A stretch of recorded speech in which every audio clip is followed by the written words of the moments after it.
My partner in crime betrayed me, setting off a massive explosion that might have killed my wife, but my real killer is still running free in a 36-hour communications blackout. The tarmac was a blur beneath the blinding arc lights.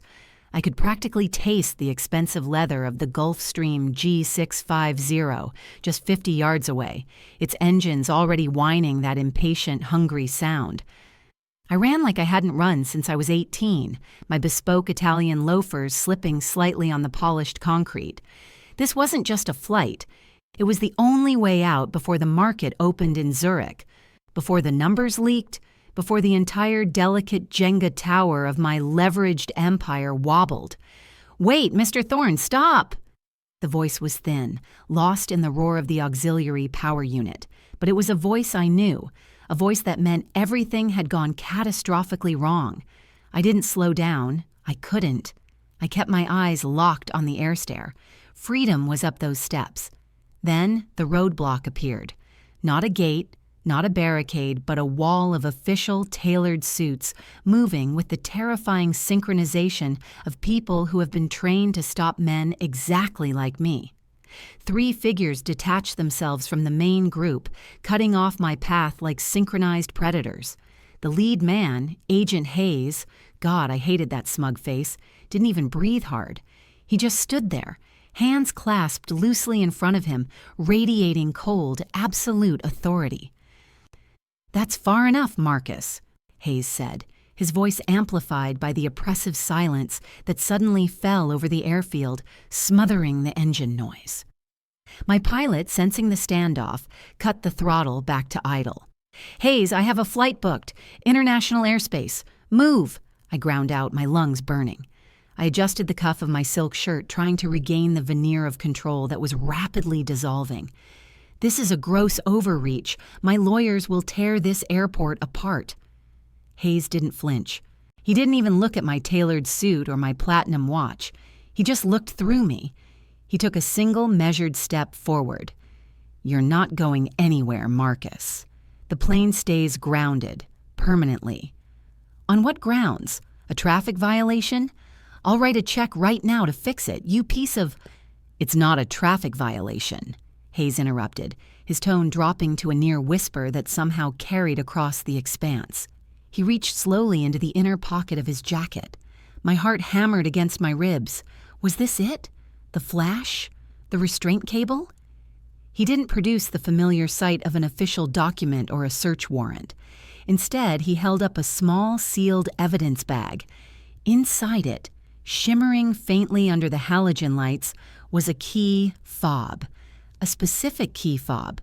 The brushed titanium, the distinctive sapphire chip embedded at the corner.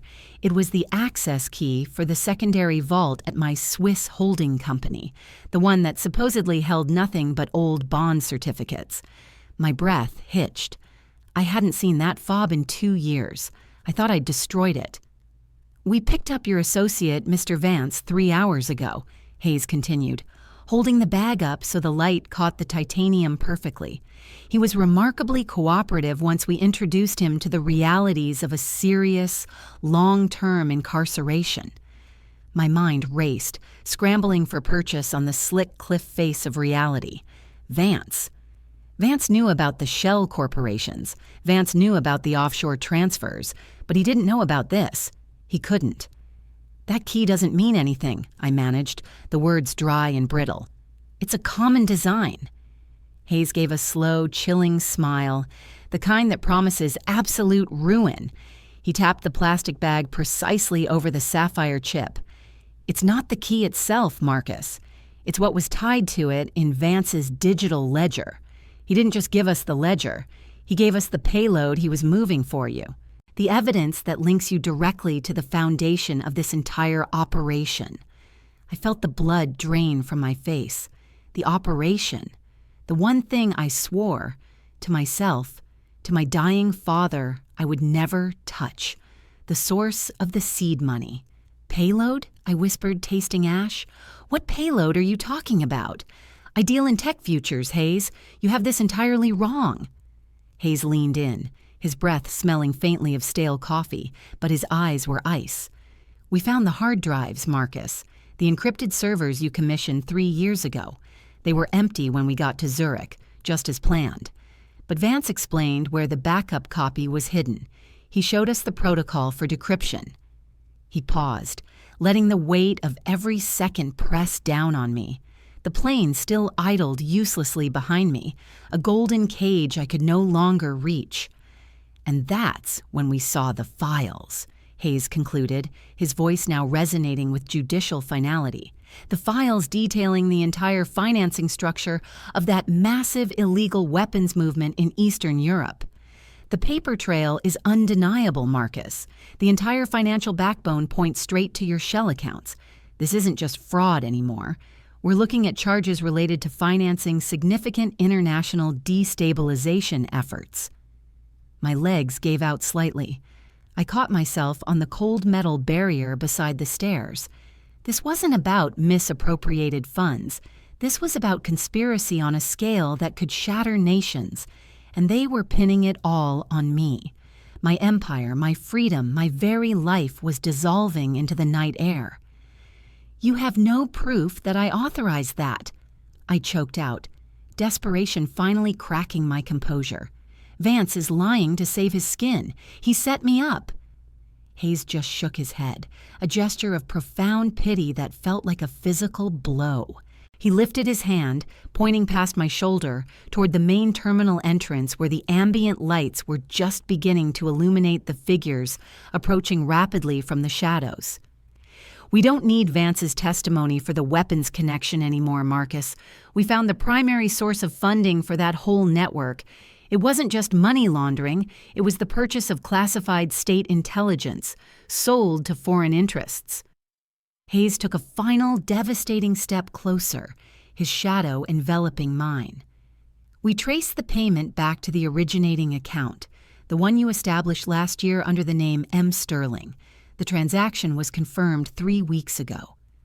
My mind went blank. Sterling? That was the name I used for the personal side deals, the contingency fund, the one thing that was supposed to be untraceable, disconnected entirely from the corporate structure. "Impossible," I whispered. Hayes looked past me again, his gaze hardening as the approaching figures, a heavily armed detail, closed the distance. He leaned in one last time, his voice dropping to a razor's edge of triumph and finality. "The payment wasn't for the intelligence, Marcus. The payment was the down payment for the assassination contract. And guess who the target was according to the sealed files we just retrieved from Vance's dead drop?" He paused, drawing out the moment until the sound of heavy tactical boots hitting the tarmac was deafening. He let the silence build until I was physically shaking, waiting for the name that would surely end me. "Your wife's lawyer, Marcus. The one who was about to file the final divorce paperwork next Tuesday. We found the encrypted order, and we intercepted the operative, the professional cleaner, just outside your penthouse an hour ago."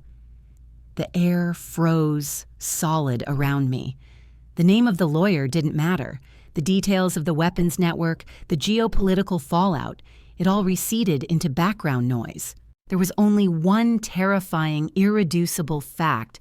They knew about Elena, my wife, the one person I had kept fiercely insulated from the rot, the one anchor that kept me tethered to something resembling sanity, or so I thought. "No," I breathed, shaking my head violently, an involuntary denial that felt pathetic even to my own ears. "That's a lie, a fabrication. Elena is safe. She's with her sister in the Hamptons. You're grasping at straws, Hayes, trying to pin a tashkoe obvinenia on me with fantasy." Hayes didn't blink at the desperate accusation. He simply gestured toward the approaching team.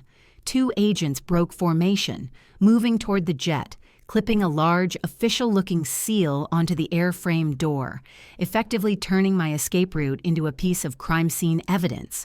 The rest of the team fanned out around me, their posture shifting from containment to active arrest. "The operative is in custody, Marcus. Alive, but very cooperative, thanks to a minor application of specialized pressure. He gave us the encrypted confirmation key he was supposed to receive upon completion of the assignment. The key matches the one you sent from your private messaging app, the one we've been monitoring since you first started talking to Vance 6 months ago. My private messaging app, the one I insisted was ironclad, quantum-proof. I had built my entire digital defense around that single channel. I looked wildly at Hayes, searching for the lie, the flaw in his perfect narrative. If you have the operative, if you have the assassin, why are you here talking to me? Arrest me! Do it! I screamed, throwing my hands up in a gesture of surrender that was less about compliance and more about forcing him to reveal his next move. Hayes smiled again, that infuriating, knowing smirk. Because the operative never got to the target, Marcus. He never got near Ms. Thorne. We intercepted him en route downtown. Elena Thorne is safe, exactly where you said she was. Relief, sharp and painful, pierced through the terror. It was a momentary reprieve, but it gave me the clarity I needed. If the hit was called off, it meant either my contingency plan failed, or then why the grand finale here? Why not just pick me up at my penthouse? I challenged, trying to buy time, trying to parse the puzzle pieces. Hayes leaned in so close I could smell the metallic tang of adrenaline coming off him. Because, Marcus, the operative wasn't the only contingency plan, was he? The assassin was Plan B, meant only if the divorce settlement proved unfavorable. Plan A was more elegant, more final, and entirely deniable. He straightened up, his voice booming slightly for the benefit of the listening agents. We found your wife's sister's house, the one you mentioned. We were seconds too late to prevent the real threat. My vision tunneled. I felt the ground tilt away beneath me. What threat? What are you talking about? They were safe. They were, until the internal network alarm tripped at 1:45 a.m., Hayes said, pulling a crisp sheet of paper from his inner jacket pocket. A printed screenshot, no less. It was a thermal schematic of a suburban house, overlaid with ominous red flashing indicators around the central structure. When Vance cracked, he gave us access to the remote network management panel for your secondary properties. He thought he was giving us access to dormant server logs. Instead, he gave us the kill switch codes for the automated environmental controls at the Hamptons property. My heart stopped dead. The Hamptons house wasn't just a vacation rental. It was a smart home, overly automated, running on a bespoke closed-loop system I'd designed myself. A system that controlled everything: climate, security, power. The gas line, I whispered, the realization hitting me with the force of a physical blow. The backup generators. The ventilation override. Precisely, Hayes confirmed, his expression grim, shedding the theatricality for a moment of pure horror. Plan A wasn't you hiring a cleaner. Plan A was a remote, untraceable, catastrophic failure. A massive, localized gas explosion. Cause of death, accidental, faulty wiring compounded by severe weather stress. The official report would have cited the whole thing as a tragic accident due to a volatile market crash putting undue stress on your assets. He held up the paper. The timer on the remote override was set for 2:30 a.m. Eastern Standard Time. We got the tip from Vance at 2:05 a.m. We mobilized, but we couldn't stop the sequence remotely once it was initiated. We managed to get the local emergency services routed there at 2:28 a.m., 2 minutes before detonation. I was gasping now, fighting for air that suddenly felt too thin. Did they get them out? Elena and my sister-in-law? Hayes's face crumpled slightly, a flicker of genuine distress breaking his professional facade. They got one of them out, Marcus. The fire department managed to pull one body clear before the main blast wave hit. They are currently trying to identify the remains at Stony Brook Medical Center. He stepped back, letting the weight of the revelation settle. The tactical team was now inches away, their equipment catching the harsh light. You were running for this plane because you thought you were escaping the fallout from financing destabilization, Hayes said, his voice heavy with irony. But you weren't running from the consequences of illegal arms dealing, Marcus. You were running from the consequences of planning an intimate murder that just accidentally became a massive public tragedy. He gave the final signal to the nearest officer. Marcus Thorne, you are under arrest for multiple counts of attempted murder, conspiracy to commit murder, and aiding and abetting international security breaches. The officer moved forward, extending handcuffs. I saw my reflection in the polished metal of the cuffs, a terrified, ruined man. I was trapped. But then, something broke inside me. Not surrender, fury. A desperate final surge of adrenaline mixed with absolute betrayal. If they had one body and they weren't sure who it was. You think you stopped it? I roared, lunging forward with a wild swing, aiming not at Hayes, but at the officer's chest plate, trying to create chaos. The officer reacted instantly, driving a solid shoulder into my sternum, knocking the air from my lungs and sending me stumbling back toward the edge of the tarmac. My briefcase, the small titanium-reinforced one I insisted on carrying personally, flew open during the impact. I looked down in horror as the contents spilled onto the concrete. Not financial documents, but two sleek, metallic objects rolling out into the light. They weren't weapons. They were highly specialized electronic scramblers, military grade, designed to block cell signals within a 2-mile radius. Hayes stared at the devices, his controlled expression finally shattering into sheer disbelief. His eyes shot up to mine, wide with sudden, terrible understanding. "Those aren't for defense," he breathed, recognizing the profile from Vance's captured data logs. "Those were supposed to deploy with the blast to ensure total signal blackout for how long?" I smirked through the pain, savoring the moment of his shock. "Long enough for the real cleanup crew to move in, Hayes.